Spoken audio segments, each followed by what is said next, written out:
5 best tips for pregnancy and postpartum.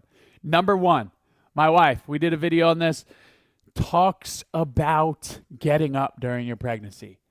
This is her number 1 tip. If you get up during your pregnancy and you get up this way, you're like, you don't want to do that. You're laying on your back, roll to your side, use that top hand, push down through the ground, and then gradually stand up that way. That's how you want to get up off of your back. Tip number 2, taking care of your pelvic floor. Now, Kegels, number 1, best tip for your pelvic floor. But I talk about pelvic floor on like all of my pregnancy videos. It's so important. It helps with that incontinence. It can help prevent diastasis recti. It helps you so much. You need to be working on your pelvic floor. If you're not, work on it. Tip number 3, eat carbs. It's okay to eat carbs. My wife, Julianne, she's like, why am I hungry all the time for carbs? Like, I don't get it. Hormonal changes, and you're growing a human being inside your belly. And that number 1 source of energy for that little tiny, beautiful miracle, it's carbs. You guessed it. So eat your carbs. Tip number 4, how to get rid of that postpartum belly fat or that extra skin. Meal planning. I love meal plans. Number 1 meal plan, get rid of added sugar and get rid of processed foods. Just eat whole foods. That's pretty much all you got to do.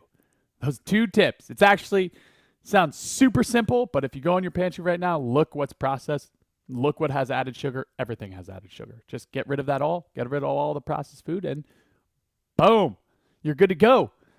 Your belly fat will go away, and your extra skin will start tightening even more. Tip number 5, how to prevent that flat booty postpartum.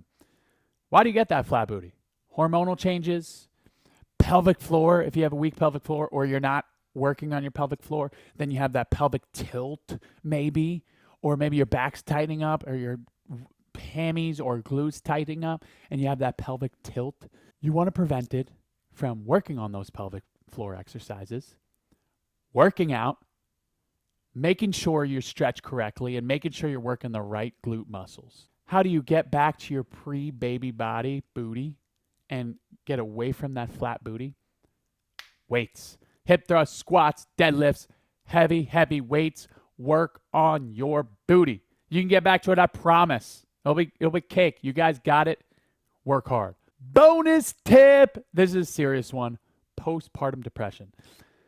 I want you guys, if you are feeling any certain way after you have that baby, reach out to me, reach out to my wife, reach out to a medical professional, reach out to a therapist. You're like, whoa, Jacob, you're talking about therapy right now? I'm a huge advocate for therapy, counseling. My wife and I, we were having some fights, lots of arguments. We never fight, but we were having lots of extra fighting during her first pregnancy. I know I should have been worshiping the ground she walked on, and I was, but we're still a couple. So I wanted to go to counseling, and we went to counseling, and it was amazing. I don't understand why people are worried or scared of counseling or therapy. Go to a counselor, go to a therapist. It will be worth it. I promise you. I promise you. It's so amazing to talk to someone separate, someone outside the family. If you're suffering from postpartum, if you're having relationship problems, that's fine. Go see that therapist. But postpartum depression, for yourself, go see the therapist for yourself. Stay strong out there. Congratulations, you're pregnant or you're postpartum right now. You are amazing. I love you guys. I'll see you soon.